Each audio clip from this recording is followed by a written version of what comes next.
یہ کتاب ہے، اس کا نام حکایات اولیاء ہے یا ارواح سلف، جناب اشرف علی تھانوی صاحب کی کتاب لکھی ہوئی ہے، ان کی لکھی ہوئی کتاب۔ اس میں قبر پرستی کا، میں نے کہا تھا نا کہ اس میں قبر پرستی بھی تصوف ہے، ان صوفیوں کی قبر پرستی کا بھی ایک حوالہ آپ کو بتاتا ہوں۔ فرماتے ہیں کہ محمد یعقوب جو تھے نا نانوتوی صاحب، وہ فوت ہو گئے، دیوبندیوں کے اکابر میں سے ایک بڑے عالم تھے، وہ فوت ہو گئے، ان کی قبر بن گئی۔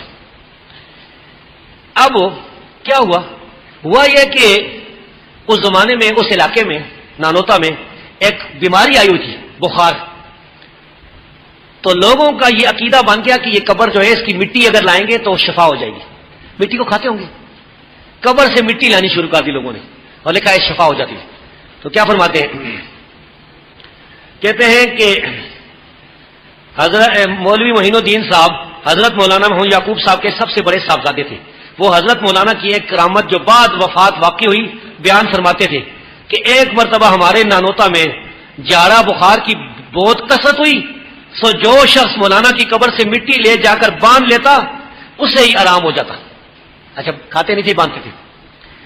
بس اس کثرت سے مٹی لے گئے کہ جب بھی قبر پر مٹی ڈلواؤں تب ہی ختم۔ کئی مرتبہ ڈال چکا، پریشان ہو کر ایک دفعہ مولانا کی قبر پر جا کر کہا، یہ صاحبزادے بہت تیز مزاج تھے، آپ کی تو کرامت ہو گئی اور ہماری مصیبت ہو گئی، یاد رکھو کہ اگر اب کے کوئی اچھا ہوا تو ہم مٹی نہ ڈالیں گے، ایسے ہی پڑے رہو۔ اور نیچے سن رہا ہے، لوگ جوتا پہنے تمہارے اوپر ایسے چلیں گے۔ بس اسی دن سے پھر کسی کو آرام نہ ہوا، جیسے شہرت آرام کی ہوئی تھی ویسے یہ شہرت ہو گئی کہ اب آرام نہیں ہوتا۔ پھر لوگوں نے مٹی لے جانا بند کر دی۔ بھائی دیکھو اب یہ قبر والا اس کی برکت سے مٹی لے کر جاتے ہیں، بخار ختم۔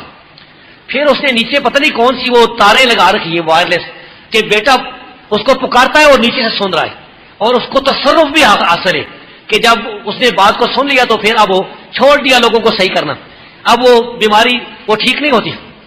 تو یہ چند حوالے تھے، ورنہ بے شمار حوالے ان کتابوں میں